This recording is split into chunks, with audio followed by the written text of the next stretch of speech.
Oh, here's the live. Good evening. Welcome, everybody, to tonight's Environmental Advisory Committee meeting. I call the meeting to order officially at 7:32. We're going to first start by adopting the agenda. Can I have a mover and a seconder, please? I can't obviously see everybody, so just use your voice, please. Dean and Bob. Yeah. And Randy, So, it's 6:30, not 7:30. Oh, sorry. See, I'm rushing. 6:33. Sure. So are there any disclosures of pecuniary interest, please? None here. Nope. No, hearing none. We'll move to the adoption of the minutes of Wednesday, March the 10th, 2021. Can I have a mover and a seconder, please? I'll move. I'll move, Randy. Okay, Dean's going to move and Brad Park, second. Brad second. Okay, all in favor? And that's passed. So I'm moving on to the body of the agenda today for number 4, items that are for discussion and consideration. 4.1, third-party waste collection review and the overview of the consultant's recommendations and staff analysis. The staff is looking for a recommendation from us tonight to move forward. I guess that everybody's probably taken a moment to have read the overview and seen the recommendations. So we'll open up the floor and maybe go around and see what everybody feels about the short-term recommendations. Dean? Randy, I've got a motion I'd like to put on the floor. And the intention is to provoke some discussion and see if we can come up with some recommendations that we can take into council. I know council would like to have something to discuss at our upcoming meeting in a week's time. And so yes. I'll put these items, I'll put this motion on the floor and then leave it up to you to provoke more discussion on it. So starting out, number 1, the municipality, I'm moving that the municipality close the Woolsey Bay transfer site to encourage the residents of Woolsey Bay and the area to use the landfill site for their garbage disposal and so forth. And number 2, that the transfer site at the Public Works Yard not be available for use during any hours that the landfill site is open. This on a trial basis to gauge public reaction and determine if this site could be permanently closed. 3, that council consider a request for proposal from a contractor to pick up recycling in the village of Noelville to determine feasibility for recycling pickup in a larger area. 4, that the Albin transfer site be monitored by an employee extensively on weekends and more if needed, particularly during the tourist season. And lastly, the last item I have, that the municipality determine the costs to fence and equip the Albin, Manettville, and Shaw Road transfer sites in order that the short-term recommendations of the consultant might be considered in the near future. That's my motion. Okay. And I move. So we need a mover and we need a seconder to bring it to the floor for discussion.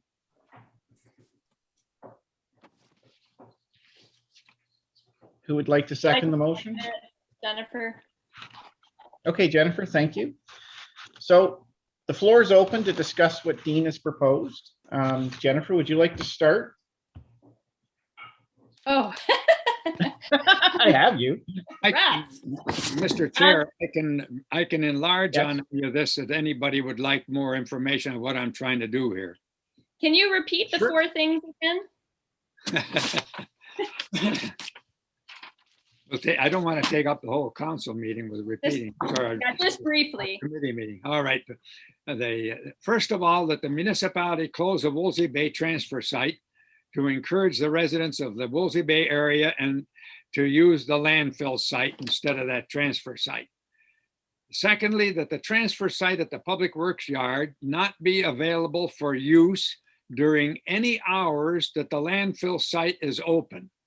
This is on a trial basis to gauge public reaction and determine if this site could be permanently closed. 3, that council consider a request for proposal for a contractor to pick up recycling in the village of Noelville, that's on curbside pickup, to determine feasibility for recycling pickup in a larger area.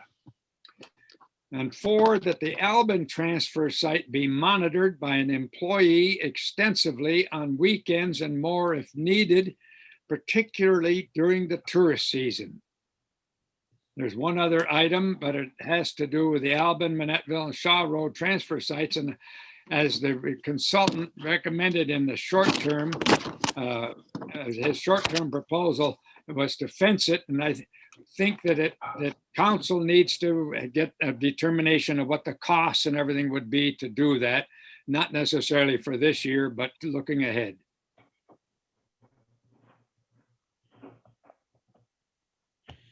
Okay, so we're going to open the floor for discussion. Whoever would like to talk to the points and to what they think.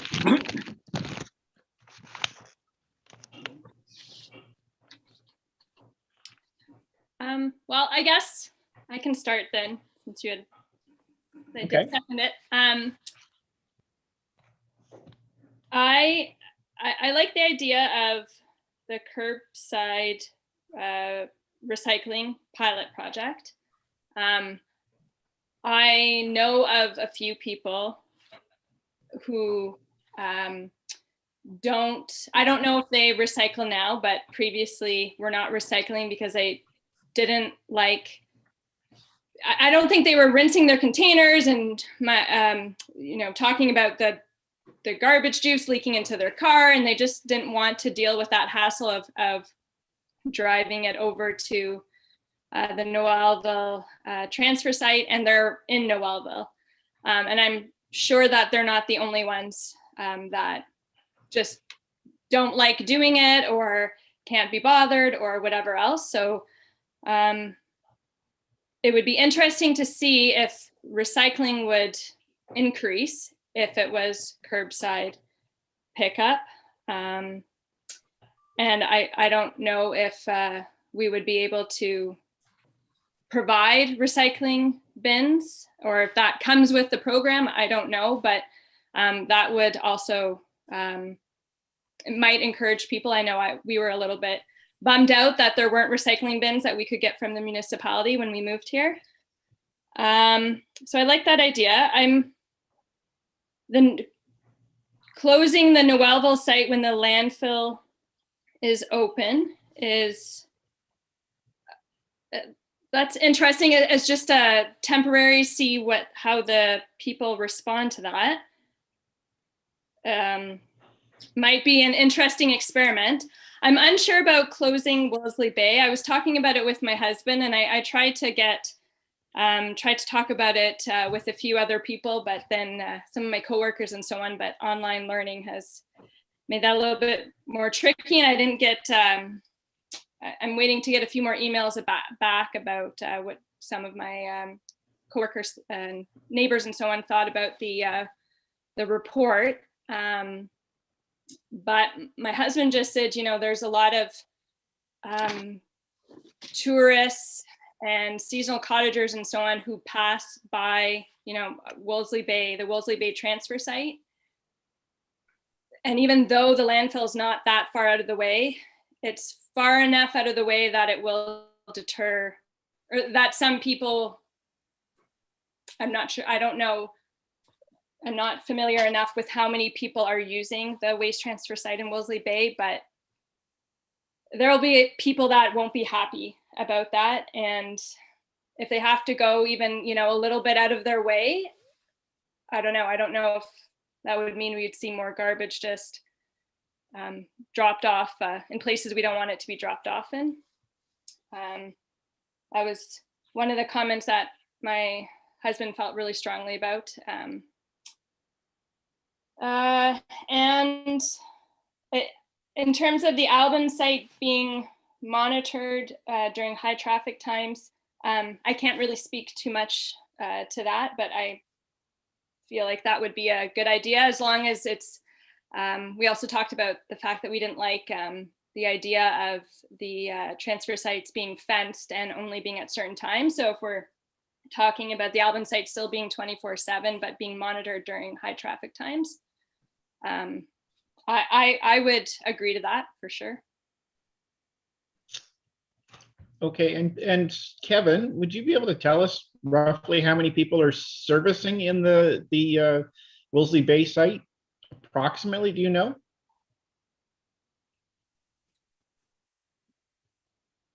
Yeah, sorry, just 118 Okay. dwellings. Okay, Mr. Chair, if I could just speak towards Wolseley Bay. Wolseley Bay is kind of a dead end road, right? So any way that people leave that road, they're going to hit another transfer station, whether they go down Monte Guerin through Alban, they're going to hit a spot no matter what. And the problem with that bin site we find is half of the road on the left, once you hit 528A, is all West Nipissing. So, it's hard to deter them from using our transfer stations because they are so convenient. That is the issue with them. They're a little too convenient. So we get a lot of outside of our municipality. So thank you. yeah. Okay, thank you, Kevin. Roger, have you had a chance to review the reports, and what do you think about what Dean has proposed? You're on mute there, Roger. You're on mute. How's that now? There we go. That's perfect. Okay. Yeah, according to Wolseley Bay, I don't really agree with that. I think it should stay open again. Being a tourist area, people coming and going throughout the week, I think we'd see a mess there in the fields or in the ditch also if that was closed. As far as the Wellville station, if it's part of the public yard, yeah, they can use the transfer site, or not the transfer site, the dumping area. And somebody had mentioned earlier about Alban. I've Yes. gone there many times just to look. I don't live that far from there. Yes, there is a major problem in the summer with the cottagers. Not only, there's just people that doesn't matter what you do for them, they'll just take advantage of it. Mostly I've seen furniture. I've seen, just the other day I went there was tires out there. Again, there was furniture. So it basically, if the plan is to monitor Alban, I think it would be a great idea. And speaking of that, has anybody read anything of what Cornwall has done with their basically transfer site and the dumping areas? Not myself. No. What they've done, again, it's on a volunteer basis. They've found somebody to go through the dumping areas and pick up any furniture or anything that's worthwhile saving. And they've opened a free, what they call a free store. It's just a building, if we had one, and all that furniture is brought there, and anything that can be reused, and anybody that wants something, they can go and pick it up. And the last thing I read about it, that last year they took over 4 tons of basically unwanted furniture and recycled it to other people. So just that was something I wanted to put on, because I know Alban, I see a lot of furniture there. And it's actually in the report there, Roger, as well. I think a section about the free site. Kevin might be able to speak to it. Yeah, through you, Mr. Chair. Yeah, we do have in the report about a reuse center at the landfill site, but I know what you're saying, but all that furniture right now is free at the landfill. So it is just misuse of that transfer station. It doesn't matter if you have you can donate it in Noelville or Alban, people are still abusing it because it's free right now for them to drop it. They just choose not to. And if I could speak on monitoring for the high traffic times, We have done that. We've set people there, and we've had people monitor those bin sites during the busiest times, and all it does is deter them at that moment, and it comes back later, right? So, thanks. Back to you, Roger. Are you Yes, so I know, I'd like to follow that, up on that, just to have a look and see what Yeah. comes in through, like I said, there, whenever I go by there, I just drive through, just to see how clean it is or what was left behind. Maybe the answer to that would be another big, another big open dump box there. Just the ones, what's it, they're about the 20 footers, that if people go there, they can drop their furniture in that box, similar to what they have at the dump site, their tires and that. I'm just trying to come up so that we can sort of, try to get rid of that problem. It is a big issue in the summer, like I said earlier. So. Thanks, Roger. Kevin, go ahead. Mr. Chair, I hate to be like the devil's advocate here, but we did run those open bins a couple years ago. We had our trucks break down. Do you guys remember that? Yep. And Yes. well, all that happened there was we were getting just a ridiculous amount of waste and construction waste being thrown into those, and really, really being abused. Like, so, but we did have that option there for a bit, and they got really, really messy. Like, Yep. Thank you. So, Brad, would you like to chime in with your thoughts on those 5 motions? As soon as I find the right monitor. Mark had his hand up first, though. Oh, Mark, go ahead, please. Yeah, sorry, not to, any ideas that you have that are out of the realm of what we're proposing for those transfer stations, such as the big bins, need to have prior approval in consultation with the Ministry of Environment. I just wanted to point that out. And I'll be upfront, is the ministry are not big fans of those type of sites within the context of a waste transfer station that we're operating. I'm just giving you the information. We can certainly follow up with that information as well. Thank you, Mark. And as the report had said, everything's got to be pretty much sent to the MOE or the board or council rather to be discussed. The MOE changing the Noelville transfer site hours or any hours of anywhere or any way that we offer the service, the MOE has to be involved. So there'll be a lot of review of all of this once we ask council to move forward. So Brad, we'll throw it to you. Thanks, Mr. Chair. Wolseley Bay transfer station closing, no problem with that one. I am worried and concerned about dumping in the ditches. I'm sure it'll happen, so you'll see an increase of cost to your staff. Shut down the Noelville transfer station. When the dump is open, just some considerations. You're gonna have to fence that off and gate it off, I'm sure, to keep people out. So there's a cost for that. But then have you factored in the additional wear and tear on the gravel road leading to the dump? That's a narrow road, deep ditches. I know people with concerns about the depth of some of the ditches in the municipality. So I see a problem there, and I don't want us to fix one problem and start another problem, and that would be the additional carbon from additional vehicle movement. And that should be and needs to be considered as we consider a solution.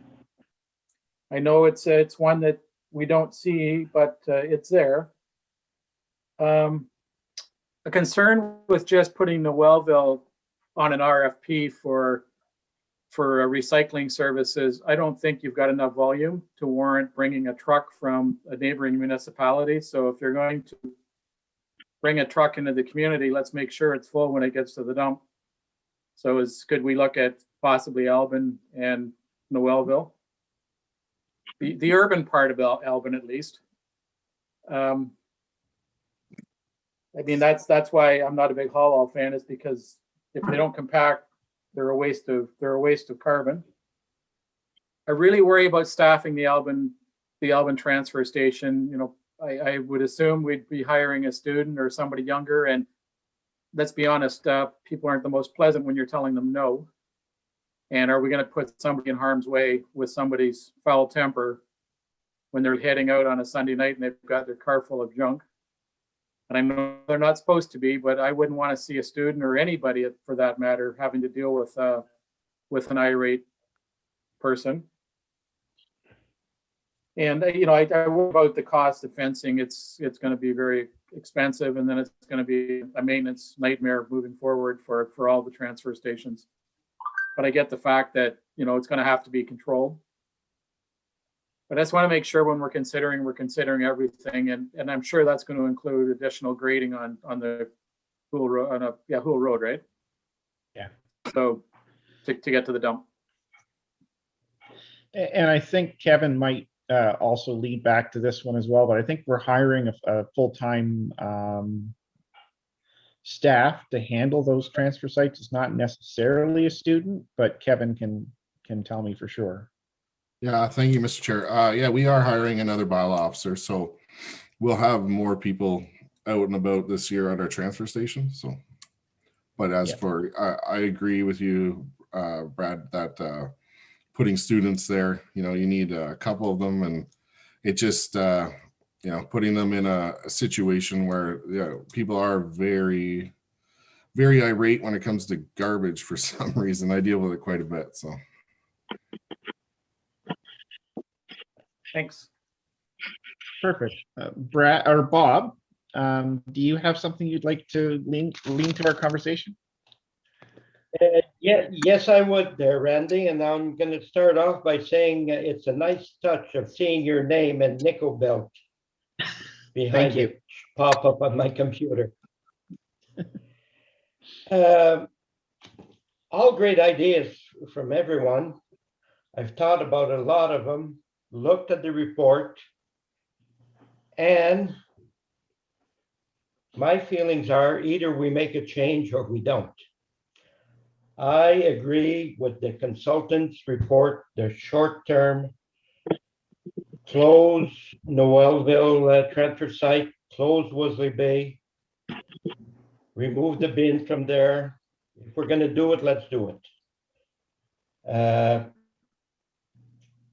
Garbage pickup in town, recycling pickup.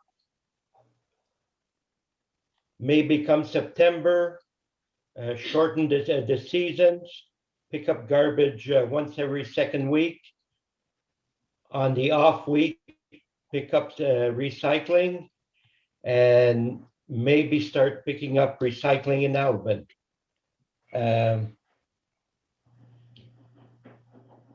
Closing the transfer site when the dump is open, and to me that's going to confuse people. They'll just go to the transfer site. They won't be shy. They'll just leave their bag of garbage right there or in a ditch somewhere. Maybe even picking up garbage and recycling on Woolsey Bay Road. We'd have to look at dollars and cents, but I'm of the opinion that we need a change. We all know we have to do something. Let's bite the bullet and do it. And I looked over the report a few times, looking at dollars and cents, and doing half of it and trying to get into it. Like I mentioned, I think we're just going to confuse people. If we close them, we close them. Those are my thoughts for now, Randy. Thank you, Bob. Dean, I see you had your hand up. Just wanted to comment on the closure of the thinking behind the closure of the Noelville sites when the landfill is open, was that it was perhaps a way of easing people in Noelville to the idea before we just simply shut it down completely and then let everybody have to do. But the thinking behind that was that maybe if it was done gradually by using that system for a year, we're not ready quite to go to a full adoption of the interim program that the consultant has recommended, but we could start moving towards some of it if we think that's the direction that we want to go. And whereas shutting the Noelville site completely down all of a sudden might really excite a lot of people, all of us, and unnecessarily, that if we gradually put it in so that they could see what was involved and what was coming and let people know, there's got to be some education to all of this also. We can't just do it without letting the public know what we're trying to achieve and why and how we're going about it. So if we were to do that, the Noelville site on a gradual basis, whereas they can go to the landfill site when the landfill site is open, they close the bins. It wouldn't take much to gate that. And when the landfill site is closed and the bins are open, and we do that maybe for a year until we're ready to start moving more towards the whole program that the consultant has recommended on an initial basis. I kind of tend to agree with Bob. I think that that's the way we should be going, and it means that we do have to fence 3 sites. We do have to close the Noelville site if we're going to do that, and we have to start having people who are going to monitor, who are going to run those sites when they're closed. What I'm talking about this year is just to see if we monitored it during the busy part of the season this year, if we couldn't avoid some of the hassle we get at the Albin site, but most importantly, to try to see if we can't stop the recycling that's going into our garbage or garbage that's going into our recycling. Either way, we're really losing out big time on trying to avoid having all that garbage and recycling going into our landfill. So that's the thinking behind some of that. Thank you, Dean. So I guess I get to go last and put my my thoughts and opinions to this. My personal best practice, I think, looking at the costs of the replacing the vehicle down the future of $385,000 plus, the cost of all this, even the auditor had said that we would save $75,000 a year by outsourcing it immediately. We wouldn't be purchasing our own vehicle in 3 to 5 years when it was due. System other than us. However, having said that, I do agree with Dean's motions that he's put on the table. I think that we need to change something, and I agree that he's found a good place to start moving forward. I understand that there's a little hesitancy on Wolseley Bay Road and how we should approach that. But myself, I'm comfortable moving forward with everything that was proposed and seeing on a trial basis how things go. We got to start somewhere. So if I think that staff now has an opinion of what we all feel about the short-term goals, and hopefully we can move forward from there. If anybody else has any other comments, if not, we'll move on to the next item. Mr. Chair, just clarification here. Is the Alvin waste transfer site right on the highway? It's at the community center in Alvin. Oh, okay. It's up behind the building or beside it. Okay. But it is on Highway 64 as you're exiting, or right in the middle of Alvin. So it's a major thoroughfare. Okay. Mr. Chair, because Yes, there's a motion on the table, I'm just wondering if you guys wanted to make a movement on that. Yes, so I think we should move to, we should have a vote and see how we feel about the motions as presented then. So everybody in favor? Mr. Chair, Hands up. before you take that Yes. step, I think that maybe we should just take a few minutes in case any of our committee members have more comments they'd like to make on that motion or portions of it, or portions that might be changed. I mean, there's 5 items in that motion. It's kind of a loaded document, if you will.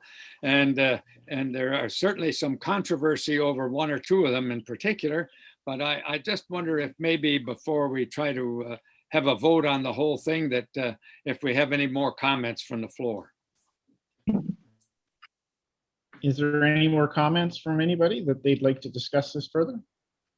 Mr. Chair, if I can just jump in and just to simplify things, you may wish to look at each portion of what Councillor Wenborn brought forward and make a decision or amendments per section that was presented. So go to number 1, which, if I recall, Dean, it says close Wolsey Bay, have the discussion, direction as a group. Split things up might help you along a little bit more than looking at it as a global recommendation. Good idea.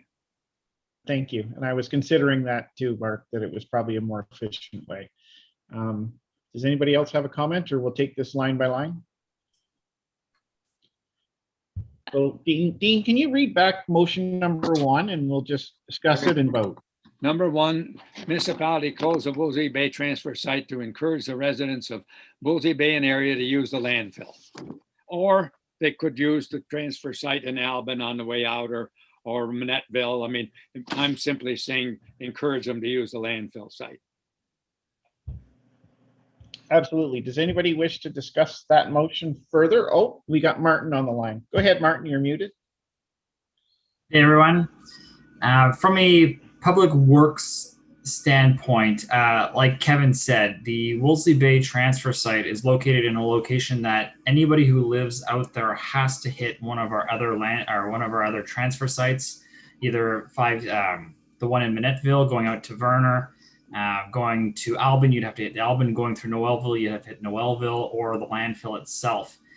That being said, the operations for the garbage truck to actually go out there is an additional basically 25 minutes to 30 minutes from the landfill to get out there, do the operations. That takes about 25 to half an hour to 45 minutes, and then drive back. So the total operations is about an hour and a half to 2 hours just for that bin site that could be alleviated if everyone used other transfer sites.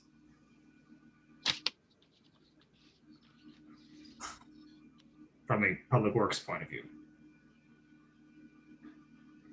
And this is 5 days a week? 5 days a week during the winter, 6 days a week during the summer.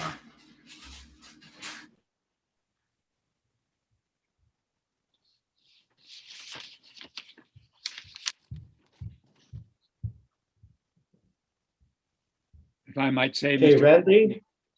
I'm just going to add that the consultant certainly advocates closing the site on the grounds pretty much of what Martin has just mentioned, that it really isn't a necessary one, and it does get abused by the people out in West Nipissing. In other words, it's costing us money to take care of West Nipissing garbage. Okay, Randy? I'm muted. Yeah, Bob, go ahead.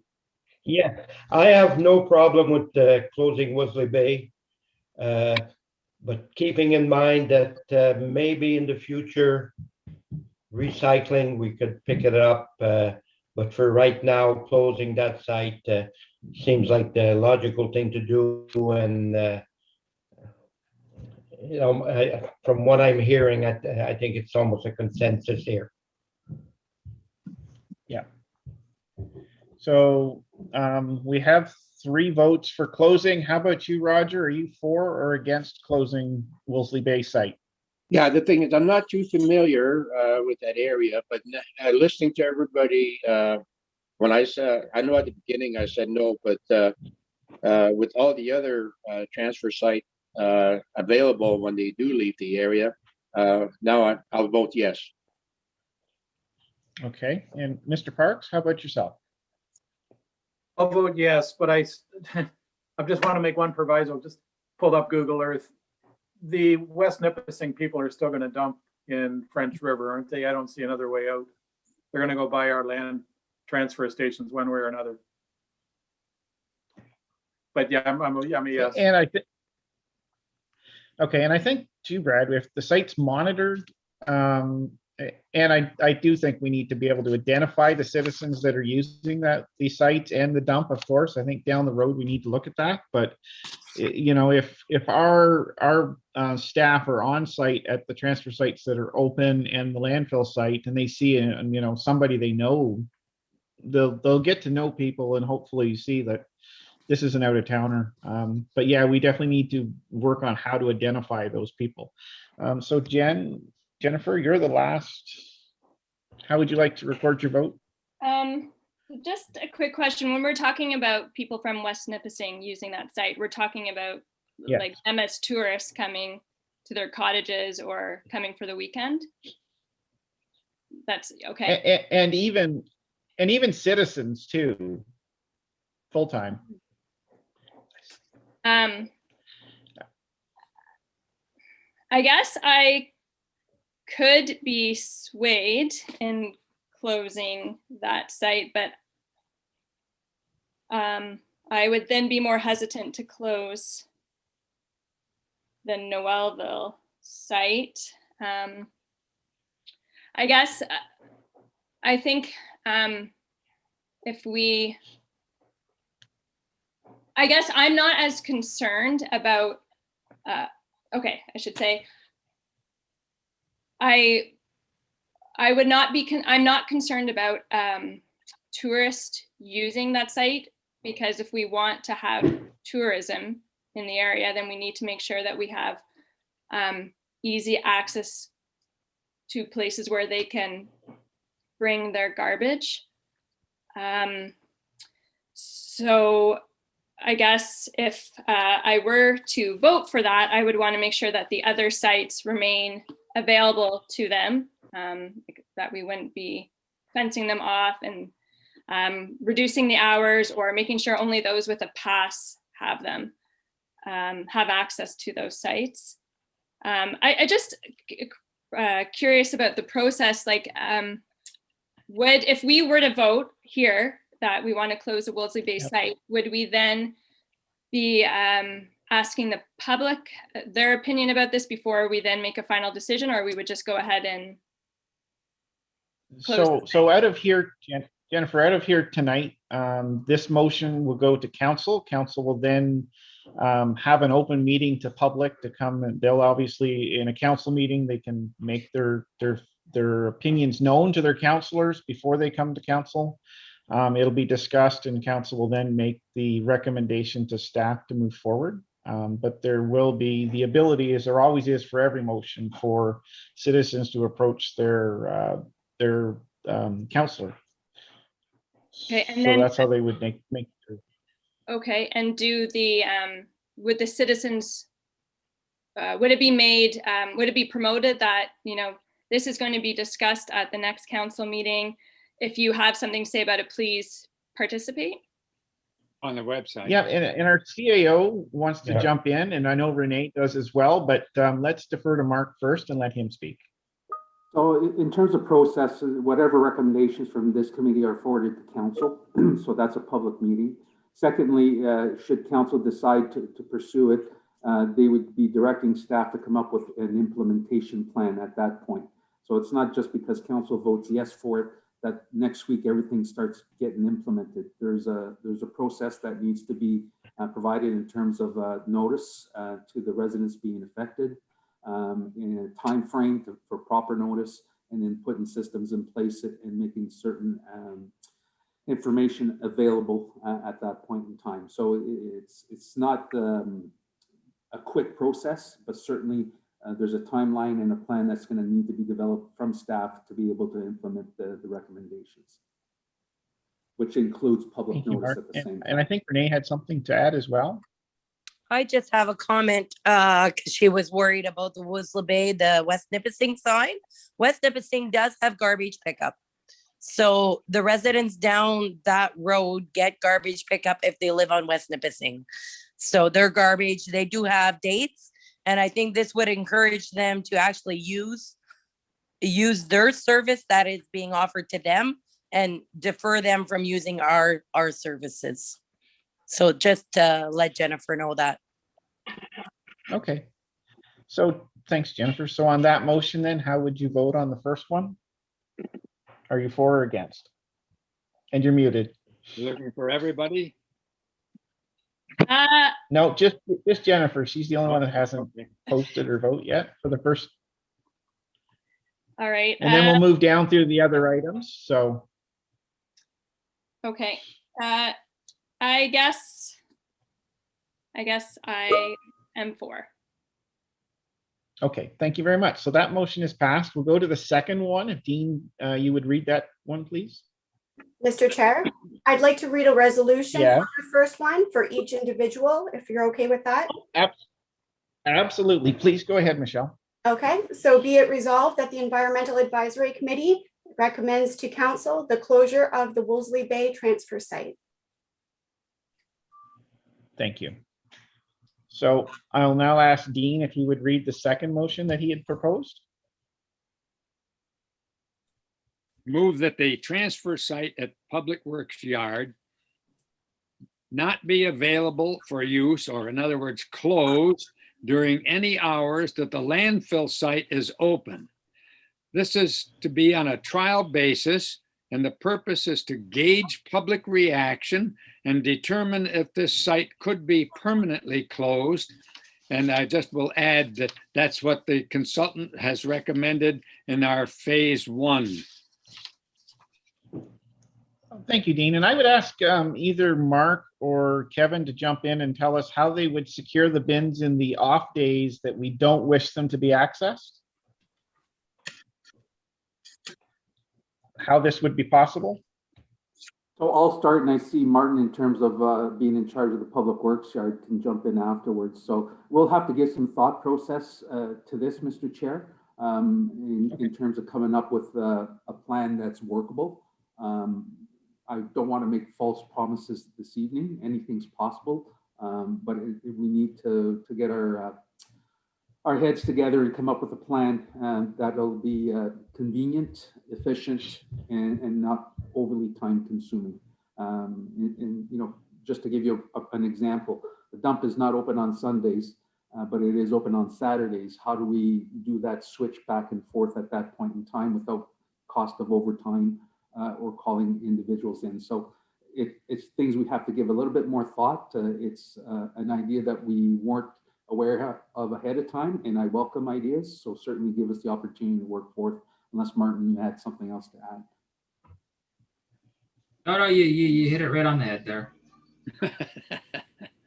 Perfect. So we're going to go ahead then and ask, I guess, Bob first, what your thoughts are and your vote. I don't disagree with that. Would be with Dean. That would be the very least I would do to a full closure. Like I said a while ago, let's pull the wagon and get her done. Okay, so you're for. Excellent. So moving on to Roger. Yes, I'm for that one. Okay, Mr. Parks. Yep, I'm for. Excellent. And Jennifer? There's no shying away, eh? Can't hide my head.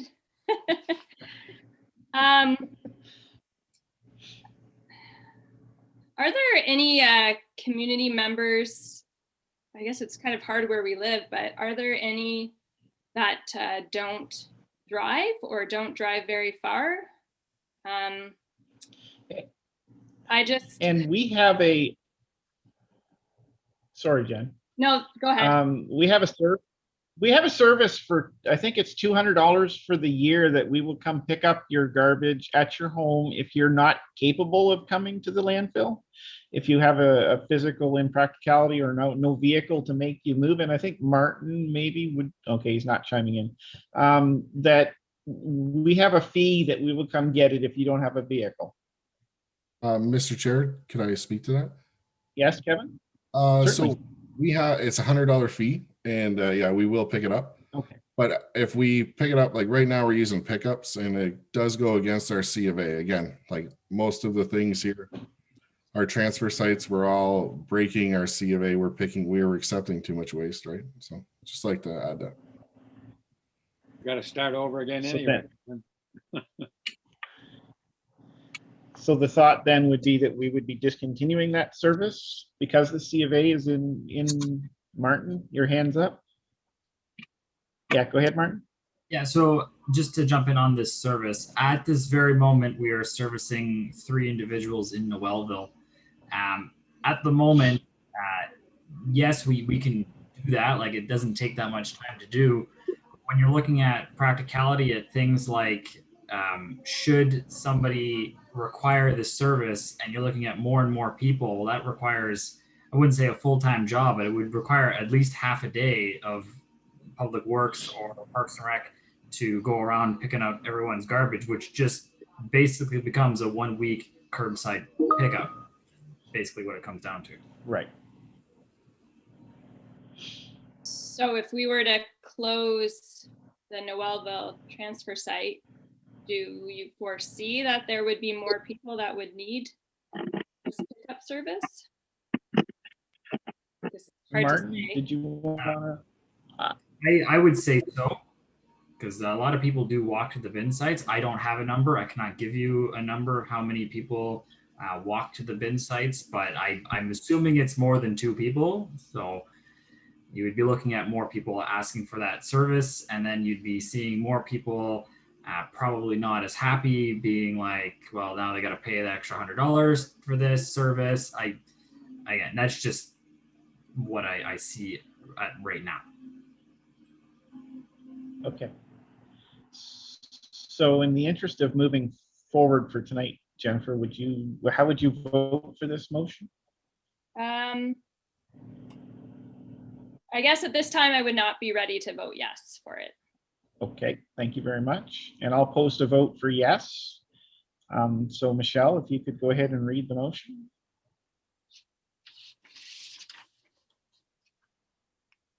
You're on mute. You're Michelle. muted, Michelle. Sorry about that. That's okay.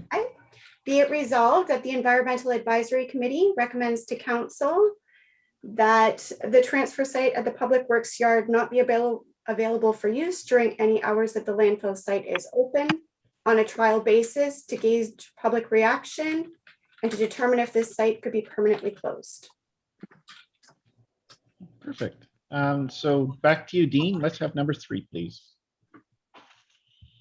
Mr. Chair? Council. Oh, sorry. One moment. Mark? Kevin, can you go through what the landfill hours are right now so the committee's aware of sort of an idea of how this potentially is going to move forward? Just to give you an understanding to make sure you have the information. Kevin? Yeah, through you, Mr. Chair. So we're open Monday mornings, 7 to noon.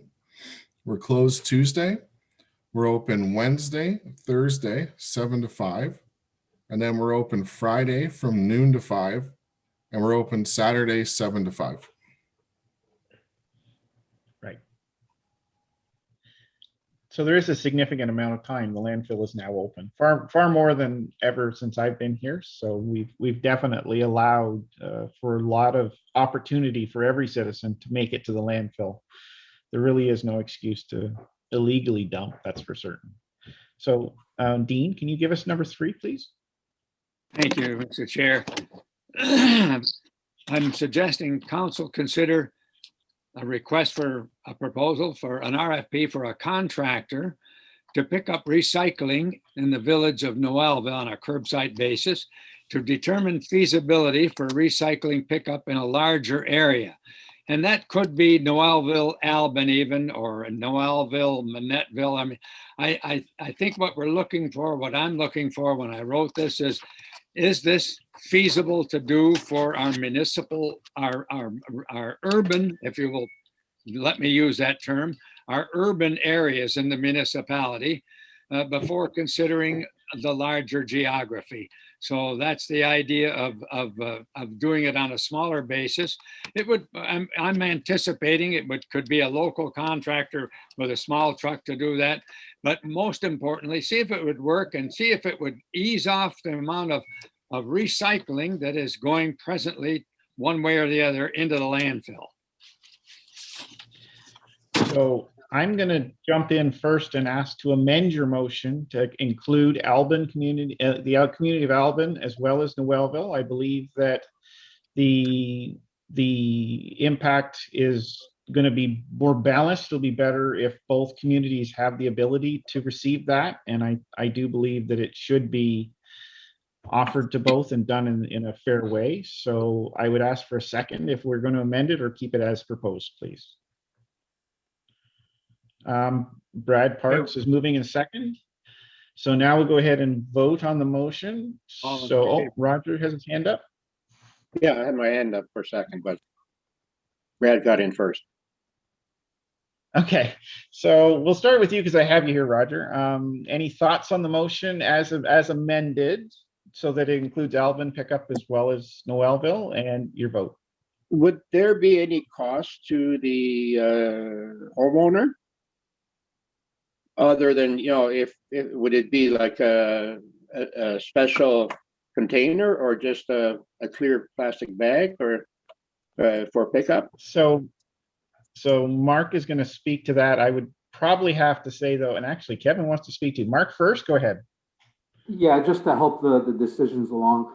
So if the directives is basically to investigate and go look, so there's an amount of time that we're going to have to decide on other issues, but at least explore this option and then report back if that's where the committee wants to go. Yeah, and Kevin, you wanted? Oh no, Mark nailed it. That's all. I was just saying we're gonna have to figure out boundaries and containers and everything else. So it'll be a process. Yep, absolutely. So it goes to council anyway. So that's right. Okay, so Mr. Roger, I agree with that. It's a yes for me. You're for. Thank yes. you. And Brad? I'm a yes. Okay, and then I know Dean's a yes. So Bob, are you a yes? Yes, I have no problem recommending the 2 urban areas for recycling to council. And Jennifer? That's a yes. Yes. Perfect. We got across the board on that one, Michelle. Okay, so be it resolved that the Environmental Advisory Committee recommends to council to consider curbside recycling services for the urban areas of Noelville and Albin. Perfect. Excellent. So we're moving along. Number 4, Dean. thank you, Mr. Chair. I'm suggesting that the Albin transfer site be monitored by an employee, and maybe I should have put a qualified employee, but that would be something that Martin would be sure of in any event. A qualified employee extensively on weekends and more if needed, particularly during the tourist season. And the purpose of that monitoring would be to ensure that the right people are coming into our transfer site, that the garbage is going in the garbage bins, that the recycling goes into the recycling bins, that nobody's dropping off trash around the place. I mean, that's the purpose of the monitoring. And it is part of the recommendation if we were to adopt the initial phase that was talked about by the consultants. But I think that in the interim, until it's fenced and so forth, that we should try to do that just to ease up the miserable situation that we get into in the summertime, and to most importantly get recycling into the recycling bins and not in the landfill. Okay, so Jennifer, we'll put you out front for your opinion and vote, please. I vote yes for monitoring what is being dumped and that it's going in the right spots. Not for who is using it though. So I'm not sure. Okay. If that's a side or Yep. if that's part of the amendment, if that's part of the, Yeah. Okay. And Brad, you're next. I'm against this one for Okay. now. Any explanation as to why? So we can pass it to staff? I just see too much opportunity for conflict. Okay, And I don't care if we get the right person or not, but somebody says something wrong and then it becomes an HR issue or an assault or one way or the other. I just see a problem. We have done it. okay, perfect. Thank you. I appreciate that, that thought. Roger, what is your vote and thought on the process? Okay, for Resolution. the Alvin site, like I mentioned earlier, I visit that quite often. And the problem is between Friday and Monday. The reason for Monday is by the time it gets late Sunday, the bins are full, or most of the bins are full. But I do agree it should be monitored. Okay. And Bob, you're next. I have no problem with this in recommending to council to monitor the Alvin site on weekends. Excellent. And I Hours will to be vote this- determined by staff. Dean? I just want to add that I've said weekends in this, but that doesn't necessarily mean that during the busiest times that it might not be more. It might depend on what council wants to do on this. And I would like to also mention that we have done this in the past without any difficulties. That's not to suggest, Brad, that there couldn't be, but with the right people there, I think that it can work quite well. But the main thing is to try to achieve the objectives. And it's also an opportunity to educate people. And when somebody was, Jennifer was concerned about who might not be allowed there, but everybody requires a pass to use any of these sites. So I think that that's something to be kept in mind. Yeah, and I think that Kevin's nice to deal with. He's not going to get in a fight with anybody. So, Mark, go ahead. Just to add to the conversation, you know, we have been doing that in the past, as Councillor Dean said. We try to hit the times that are of issue. Problem we're finding is when we're there, and you know, Kevin has told me this in the past, and I've heard people when they see the bylaw truck or a municipal employee around, turn around and leave and come back at a time when the employee's not around. But that's okay. We're still planning on increasing monitoring, not just at the Alvin site, but also increasing it at our other sites with the new employee that was approved by council through budget, and working in conjunction with Kevin to try to address those high traffic volume times. Okay. So I also vote yes on the motion. I think it's a good idea to be monitoring and educating people on what goes into those bins and what they're not supposed to be dumping. I think that having somebody there to educate is a good idea, and monitoring is good. So Michelle, if you'd read the motion, I think we have a Did consensus on that. Jennifer have a chance to speak to? I think she did first. If I may, Mr. If I Chair, could just add, Mr. Chair, I would not Yes. suggest that we post the times that these are being done. I think they should be kept to staff to schedule and change around, and not so people don't Yes. get used to certain times that we're doing this. Good idea. Yep. if I Martin, you were just to add on to what Roger had said when he had said that the most difficult times are on the weekends. The most difficult times are between Sunday and Sunday. All week is the same thing when it comes to the operator. The big thing when you look at weekends is just that our operator isn't there on Saturday, Sunday picking up the trash. So, but Monday, Tuesday, Wednesday, Thursday, it doesn't matter the day. We're there. We're picking up the garbage that's already there. That's the big difference, is that you just don't see us there picking it up. Could be Yes. left to the Public Works Department. yes. So if we'll have Michelle read the motion. Okay. So be it resolved that the Environmental Advisory Committee recommends to council the consideration of the Albin transfer site to be monitored. Excellent. And number 5, Dean. This might be a little more controversial. And it comes straight out of the report from the consultant that the municipality determine the costs and what would be involved to fence and equip. And when I say equip, I mean manning and what has to be there for somebody to man the site and everything, to fence and equip the Albin, Manettville, and Shaw Road transfer sites in order that the short-term recommendations of the consultant might be considered in the near future. Okay, and let's start with Bob. Yes, I have no problem recommending this to council, that council study this and take a look at the cost if it's feasible. Okay, thank you, Bob. And Roger, you're next.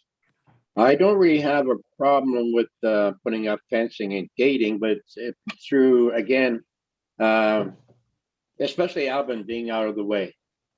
If it's gated and closed at times, they'll just dump it outside the fence. But is having monitored and off hours, will that be closed or will it stay open? I think that probably There would be hours.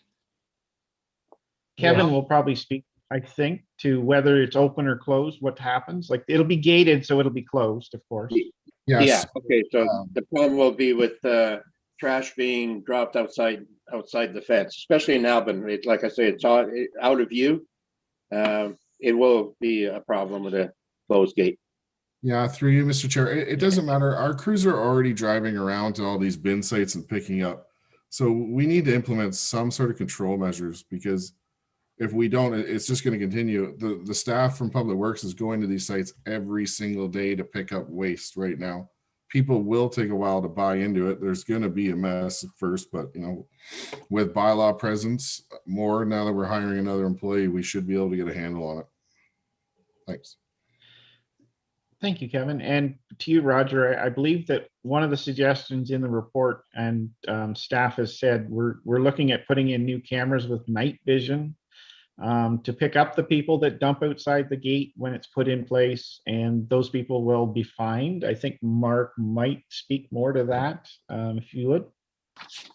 If I may, Mr. Chair, again, just to help the process along. So, the committee comes up with the idea of where they would like to direct staff to provide additional information. If council's in agreement, then yes, we can take the time to cost out this initiative, which would not just include fencing, not just include proposed hours as were recommended within the staffing report, but also we'll have to investigate whether the private areas are willing to enlarge and let fencing be installed.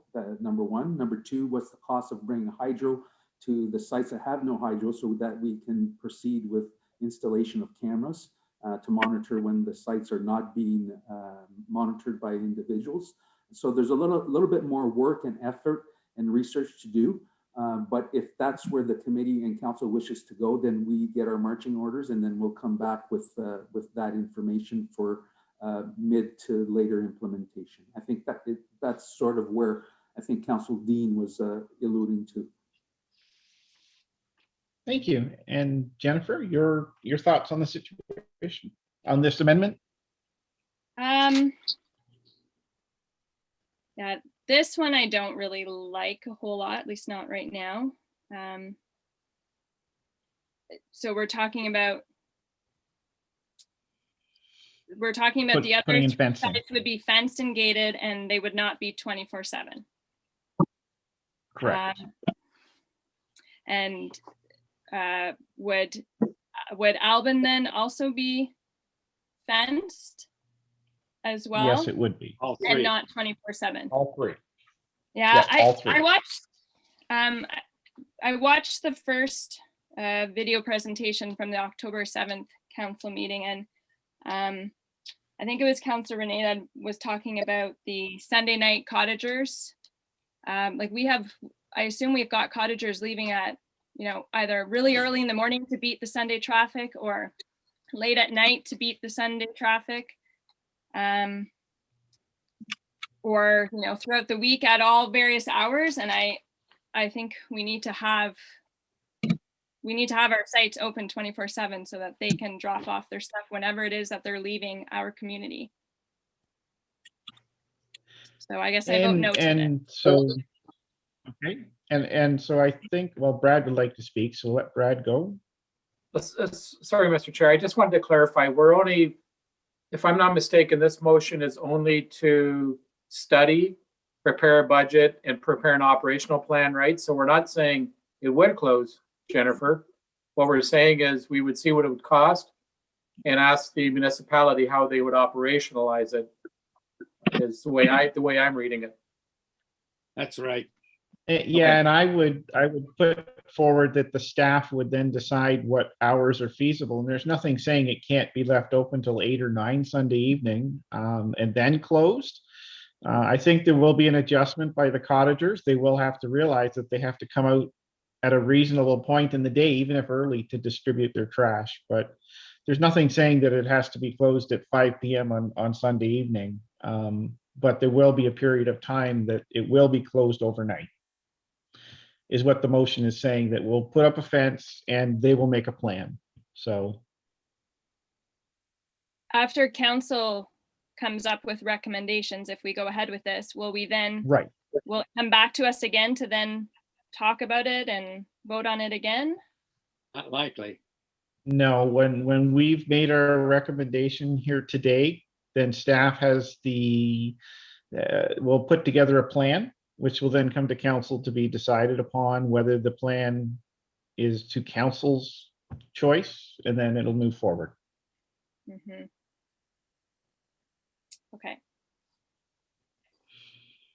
I guess I think we'll see a lot of garbage outside the gates. So I vote, I'm against this one.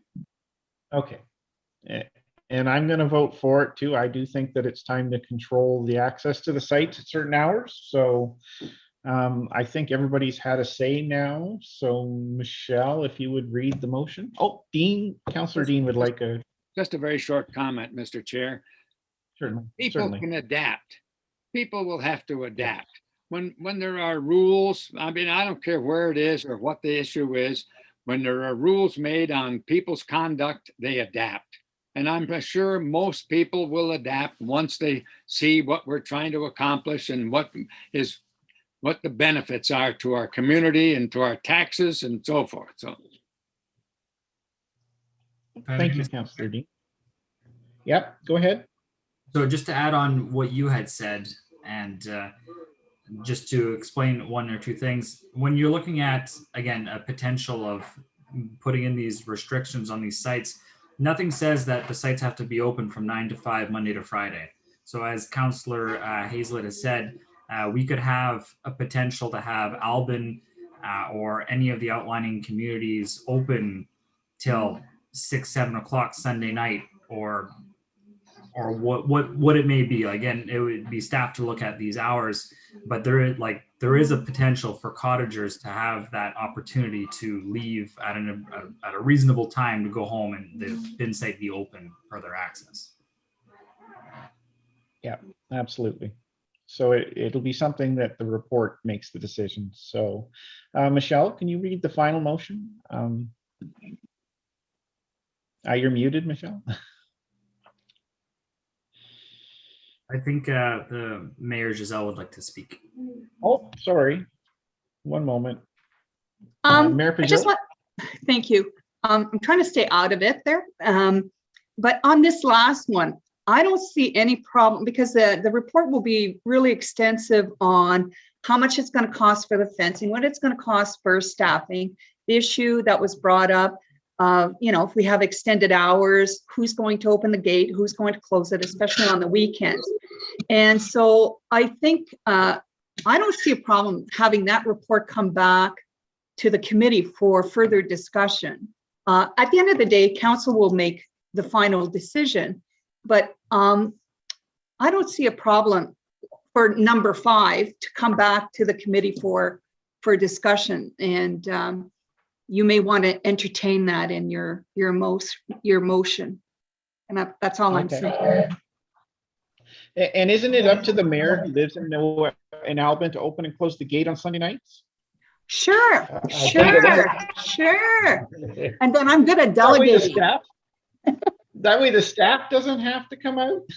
Yeah, right. Well, I'm not a union buster. I'm not a union buster, so. Okay, so we can add that motion if you wish to have it returned to us. Dean, go ahead. You had something to say? I agree with with Giselle that there's no harm in having it come back. This is not something that's going to happen immediately. It's going to take a while just to develop the information that's requested in that particular motion. And but when it is all done, it can come back and see what the environmental committee thinks of what the plan is or what the suggestions are. There's no harm in that. In fact, that's a kind of a good idea. Sounds great. Nothing here is written in So stone. seeing no other discussion, we'll have Michelle read the motion and just amend that we'll look at it in the future at this committee. So be it resolved that the Environmental Advisory Committee recommends to council for staff to research and report on financial considerations for the fencing and equipping of the Albin, Manettville, Shaw waste transfer stations, and that it will go back to committee for review.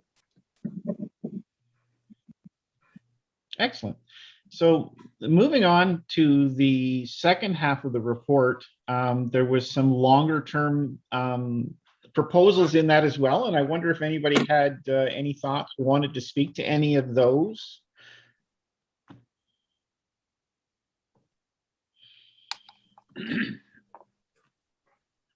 Councillor Dean? Thank you, Mr. Chair. I noticed in the issues that weren't identified in the report by the consultants is that we're non-compliant with our certificate of approvals, and it seems in quite a few areas. And I guess this has happened because of sort of growth and not keeping MOE entirely in the picture. And so I guess I'm going to ask perhaps Martin or our CAO, what's going to be involved in getting MOE on side on any of the areas where we're non-compliant? I mean, that could have a lot to do with any of our planning as we go ahead. In other words, what the consultant has suggested in many ways, both on a short term and on a medium term and long term basis, might all take changes to those CAs in different respects. What's going to be involved in that?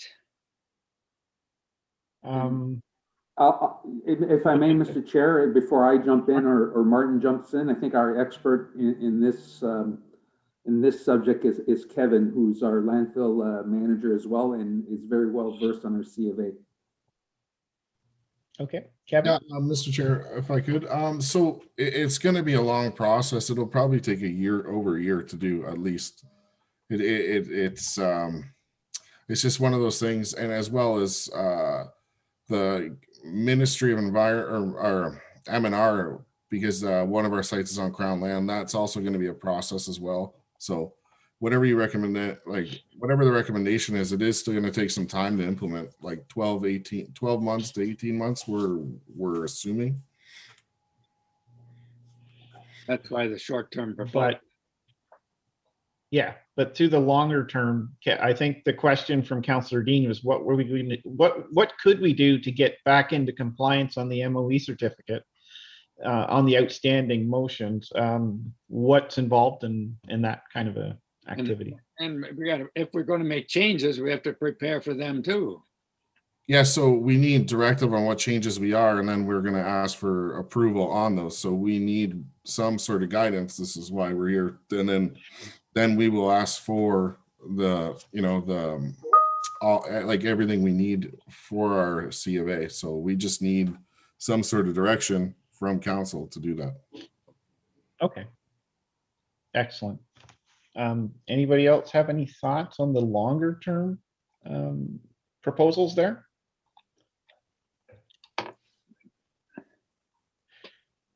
Brad, do you have any thoughts? You always have thoughts. Come on. It's because I'm stuck doing this all the time at work.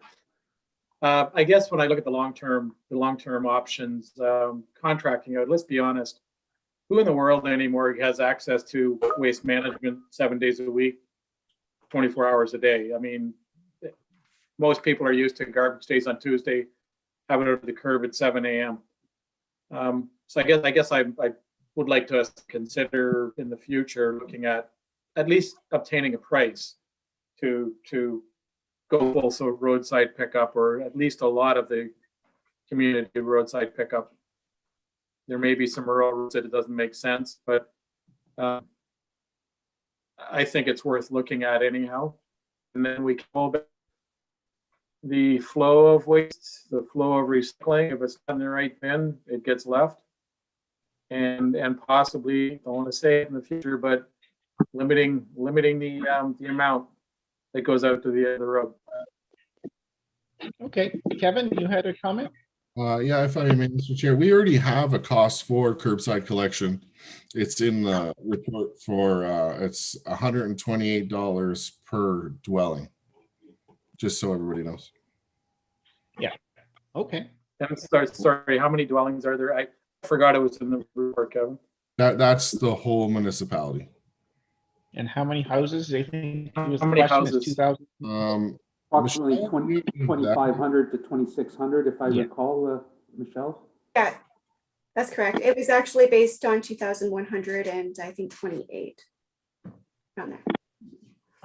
So we're looking at just over 300,000 a year for if yeah, we're a contract. $322,000 a year. Okay, all right. I'd like to consider that in the future, but we don't need to look at that right away. Certainly.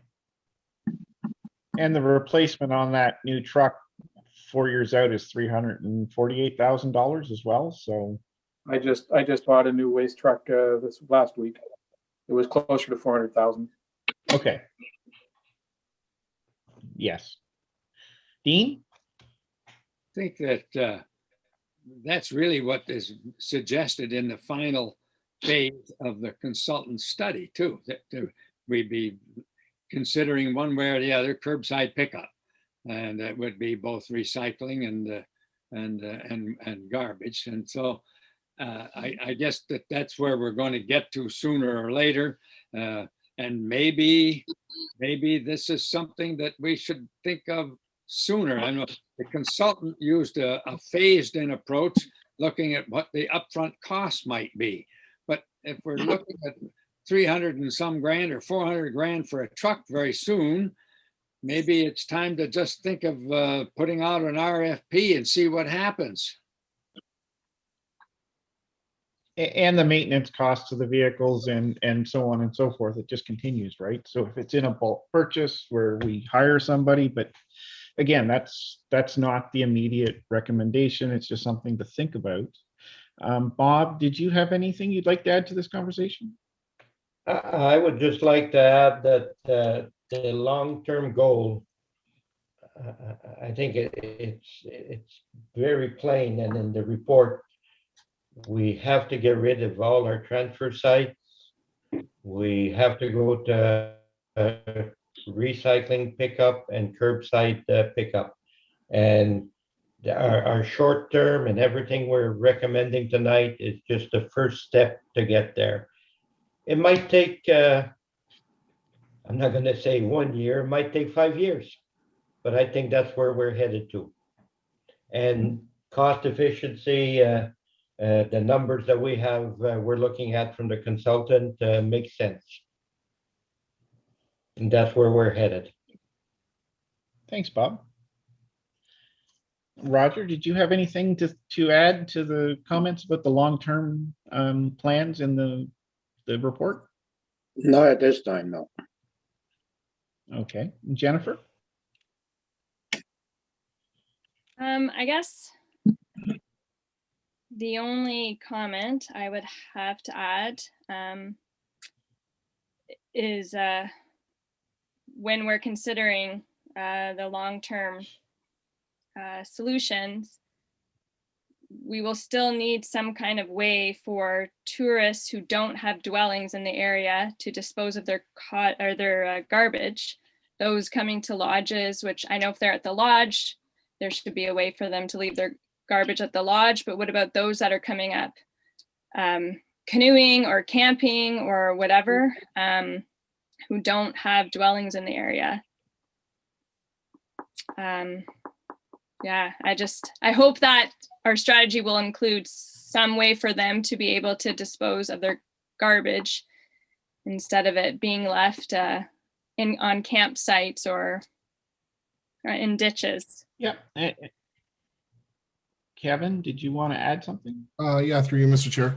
Last time we actually did this study, we looked into a lot of neighboring communities that are all in the same situation. And for the cottagers, it was there was bylaws put in place for certain bins that you could put at the end of your road. So when they leave on Sunday, it'd be a locked container, and then on their day it would be picked up. There was several different things like, and if you're on an island, you know, it would be a shared community, like little locker that everyone would have a key to. There were several different ways to mitigate these issues. So just to let you know in the future. Thank you, Kevin. Sorry, and this is a report that was already created? Yeah, I believe it was about 5 years ago, 6 years ago. This came up. There was a study done. And I think Martin also had an idea of that hybrid system that he and I had spoken about earlier. Maybe he could talk a little more about that for a brief second. Martin? If I, at this very moment in time, I'd have to think about more about that. Okay. Instead of commenting. Sorry on the spot. No, on the spot. But if I have my turn there, just to go back on what Brad had said and bought the new truck there lately for himself. From our point of view, from the Public Works point of view, we'd be looking at, if we were to continue our system, we'd be looking at purchasing a new garbage truck sooner than later. We have just lots of troubles with the current system and what we're picking up. Our primary garbage truck has been down since Monday due to our broken compactor once again, because we're picking up steel, waste wood, construction material from the bin sites, and it's breaking the truck. The truck's been down, so right now we have our secondary truck on the go.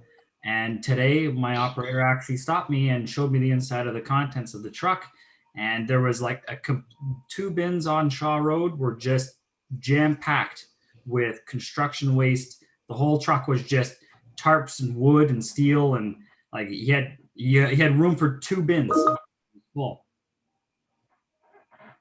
So just to give you Mark, how our trucks are doing. Yeah, which is why control of the sites is a good idea. Then we can kind of have control of what goes in and so on and so forth. Mark, you had a comment? Yeah, just to add to the comment, I think short term we're getting good direction for staff to work with, to come back with. I appreciate the discussions that Brad has brought up, and the discussions are on the table in terms of long-term solutions. We're not going to solve all of that this evening, but certainly it can be an ongoing topic of conversation. And the one thing in terms of equipment and asset replacement, we do have to realize that it's not just the trucks we're talking about. The bins themselves are coming to life expectancy end, and we have, if I'm not mistaken, about 57 of those at $10,000 a piece to replace. Yeah. Million. Thank you, Mark. I know you have a hockey game you want to get to, and we're kind of running along, but my quick comment would be, excuse me. My quick comment would be in the long term, we need to discuss a little more about C&I. I know that I came across one of our local businesses having thrown a skid into the cardboard bin just yesterday. It had a thin layer of cardboard attached to it, and the fellow, when I stopped them, he said, "Well, who cares? That's where it goes. There's cardboard on it." And I said, "It's a full wooden skid with cardboard attached." And then his buddy was going to throw wood in another bin. And so he says, "Well, I'm not going back in that bin to get that skid out of there." The other guy took his piece of wood, but we do have commercial businesses half of them have to pay for bins. The other half have been allowed to float. You know, we have to get a little more uniform and ask that every business has to have a bin on site, I believe, and that every business pays for their trash. I know, you know, it's a small business cost, and we have a mining company in town that I've observed on several occasions taking truckloads of garbage to our bins where the truck was piled way over the cab roof full of stuff, and they're packing it in the bin. That's a cost of doing business where it really belongs, you know, in their operating budget and not in our bins. So that would be my only thing moving forward, that we do focus a little bit on C&I. Well, if there's no further discussions on the long term, Michelle, oh, sorry, here we go. Kevin, he had his hands up. Thanks, Sorry, there's so many Chair. screens. Thank you. We actually have developed a new contract for all our commercial businesses, so it will be coming to council very shortly. So right now we don't have any agreements with them, and there's nothing really stating they have to follow any rules. So all the rules and regulations are put into it. So council will be seeing that very soon. Thanks. We absolutely need that. Jennifer? I just was curious if that will include recycling, because I was surprised that only 2 of the CNIs have recycling. Yeah, and it's something that we can certainly advocate that they do. Of course, we can't force them to recycle, but it's definitely an education piece. We should, if it's cheaper, if we give them recycling at no cost and then charge them for garbage, they would be inclined to. But Kevin wants to speak again. It would all be covered in the contract. Like for them, they have to have a recycling program. It's all in there. You'll be seeing it soon. So, like, excellent. Thank you, Kevin. So I think at this point we've. Oh, Mark. Yeah. Sorry, Mr. Chair. Just one more thing that I'd like to put on the table. At one point in time, we're going to have the discussion. Do we as a municipality, do we need to be in the private sector business to service commercial industry? And we're going to have to make some sort of decision. I know the staff has come up with the agreement to try to educate the commercial industry, industrial industry into what needs to be done. And there's also penalties included if they don't adhere to it. Or is this something that should be taken care of by the private sector? And as it's done in many other municipalities. So that's basically, you know, we're going to have this discussion at this committee at another meeting regarding future direction in this area. Thank you, Mark. Martin, you had a comment? Yes, to add on to what Mark had said and yourself, this is, I know that you had just said things there, but just on public works side of things again, and as what Mark said, if we were looking at all the businesses having their own bins, that it would become a full-time job, and you either have to have its own department just for that to pick up every business waste, but public works simply can't do it. Running the 16 that we have right now is at absolute max. Right. But, and I understand that something has to be done, though. It can't be the Wild West anymore. So it's time that something be looked at, and Kevin has that proposal coming to council, so that's really great.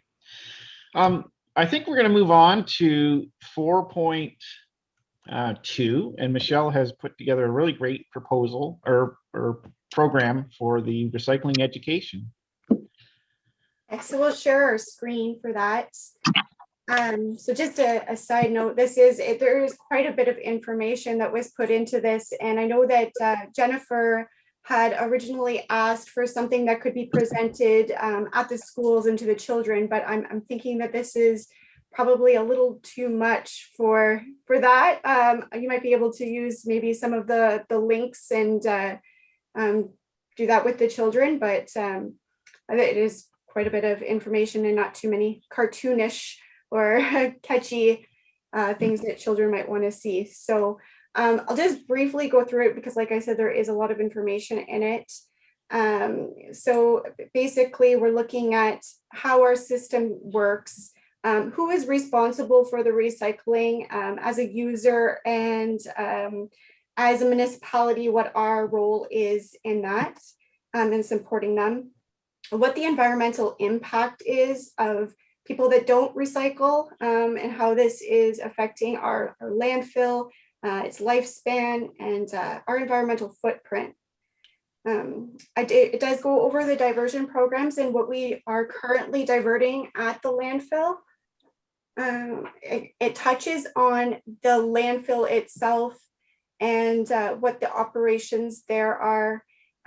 There's some photos in there that help show how much our landfill is actually filling up. I believe the one photo is from 2011, and then I had taken a new photo so we could see that one part of the landfill had already received its final cover, and the other portion of it was the active tipping phase. The waste, the transfer sites, we had some clips in there of the bulk items that have been left at the transfer sites and how that affects our operations. I know everybody's kind of touched on that, on how it affects our equipment, but it's also the stuff that is going into the landfill that doesn't biodegrade, and is costing lifetime off of our landfill. And I've included the statistics. These statistics are typically shared with council quarterly. I have updated it, so as you can see, the 2020 stats and the overall contamination that we've been receiving within our recyclable materials.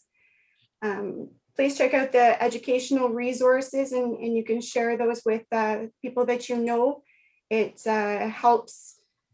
helps with them understanding what the municipality does accept for recyclable materials and what we don't accept in our recyclables. I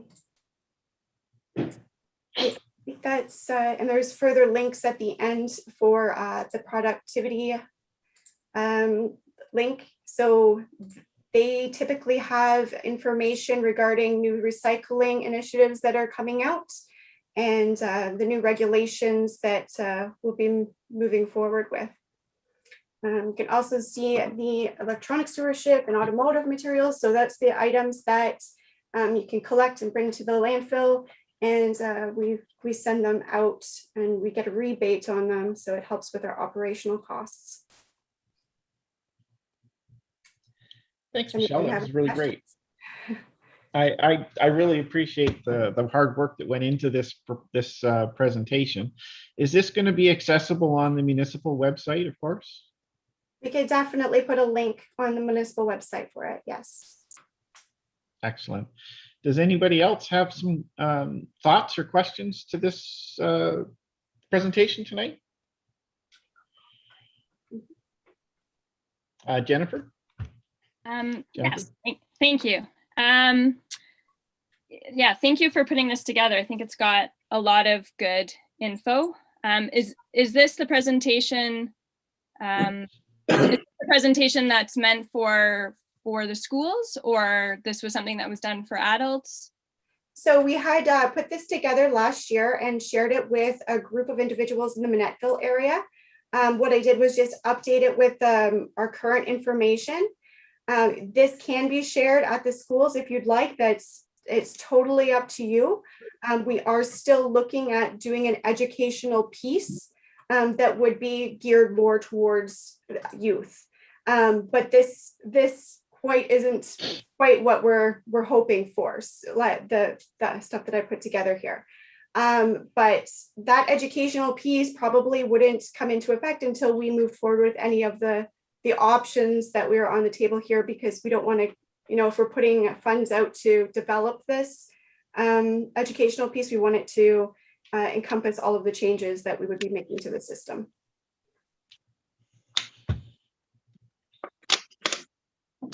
Yeah. Okay, yeah, no, that makes sense.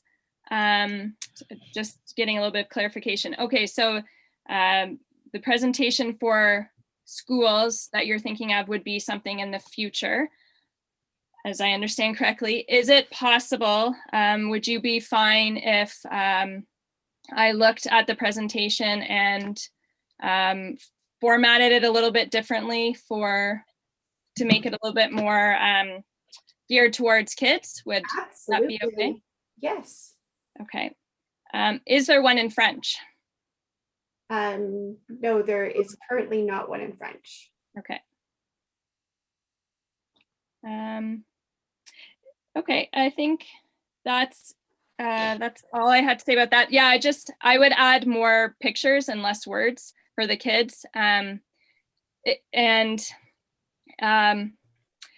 This might be a little bit more in the future, perhaps for this future youth video that you're talking about, but some kind of step-by-step process, you know, a day in the life of,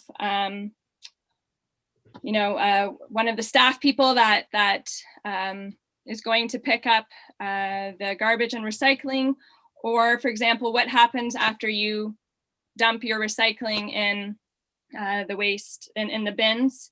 What happens, you know, show the process when it's a non-contaminated load and show the process when it's a contaminated load. I think seeing picture of, I don't know exactly what happens when it's contaminated, but, you know, seeing a picture of or a video of that whole load being dumped into the landfill instead of going to a recycling depot, I think would be a really good visual for people. I also think it might be kind of cool to have a video tour of R&D recycling to see what happens to the recycling from that end.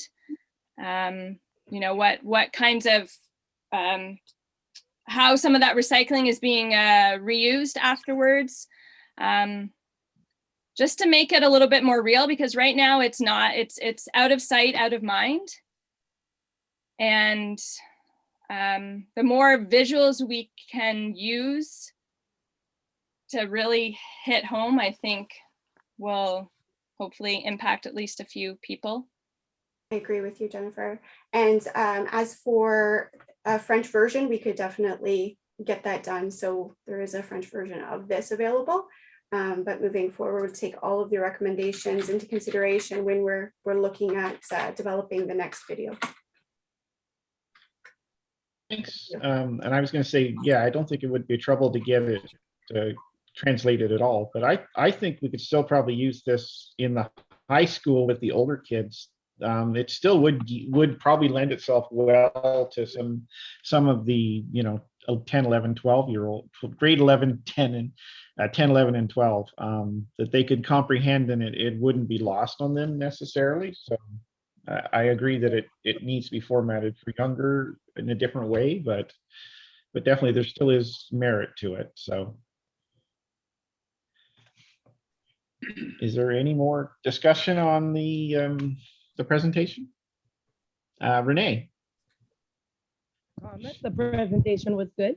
Just wondering if you could utilize any of the library services to advertise some of the recycling tips, like maybe once a week on their Facebook page or something, recycling a new item or showing when they do activities for the kids, how to properly dispose of what's left of their materials.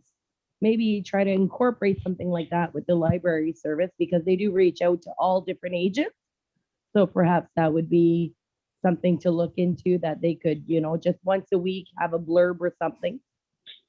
So just a suggestion in order to reach more people out there, right? Thank you for the suggestion. It's a really great idea. Okay, so if there isn't any more discussion on that item, we'll move to the round table. I think we're going to keep it kind of tight. We're getting kind of late in the night. Is there anything in general that anybody else wishes to discuss quickly this evening? I'm seeing, oh, Dean, Councillor Dean. First of all, I'd like to thank everybody for the input into the items we brought to the table tonight. I think that's helpful and useful.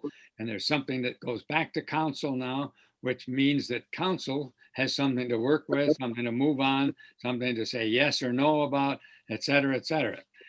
Also, I think that in the future that we should be considering more what the committee might do in terms of adult education, because as we move into any changes that we make, there's going to be some educational needs for people to understand what we're trying to do and why we're trying to do it. So just something to think about for the future.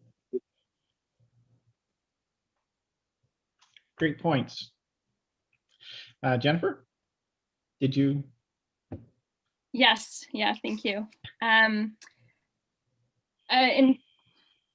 In terms of what I really like Renee's suggestion there with the library services promoting something on their Facebook page or wherever else they have whatever other social media they have, and maybe something that they could look into sooner rather than later is maybe just a blurb about why we're no longer collecting plastic bags and styrofoam. I think that was a big change for a lot of people. My neighbor was wanting to know why that was the case. I don't know. I just gave her some ideas why I thought it might be the case, but I think that some people might want to know why, and some people might need a reminder that this is no longer the case. I don't know how long we have been recycling those items, but that's a fairly new change.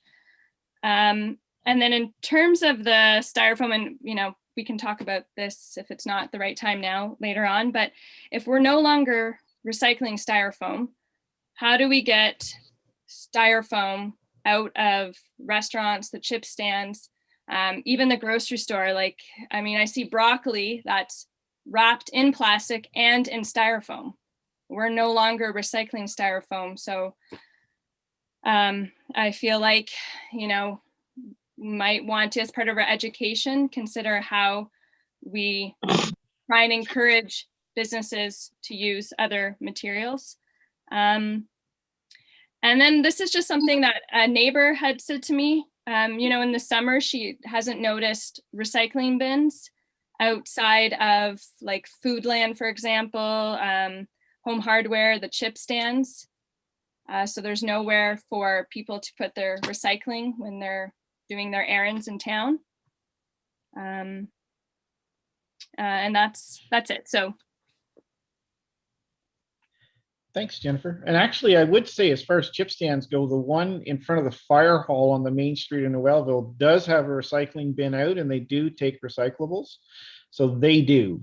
I know from having eaten there that they do have a bin out and they collect it separately. So that's a good thing. I think that if there's nobody else that has anything to add to the roundtable discussion, I think that I just want to say thanks to everybody. I know this is a hard process, but it's something that's been very necessary. We need to get started, and this has been a great way to direct staff so we can get council working and get a plan in place. Everybody in the public that's watching appreciates that things have to change. I'm sure some people won't be very happy about it, but in time, I think everybody will adjust, and it's a good thing. We have to move into the future now. So I think if there's nothing further, we'll move to adjourn. I need a mover and seconder. Bob. Bob and Brad, did you have your hand up? Okay, so Bob and Brad. So I guess that's it, everybody. We're hands up if you're in, we're going to adjourn. Everybody's in agreement. Good. Okay, thanks everybody. It's been a great meeting. I really appreciate your time tonight, and I look forward to this moving forward through staff. Bye, everybody. Bye. Good night.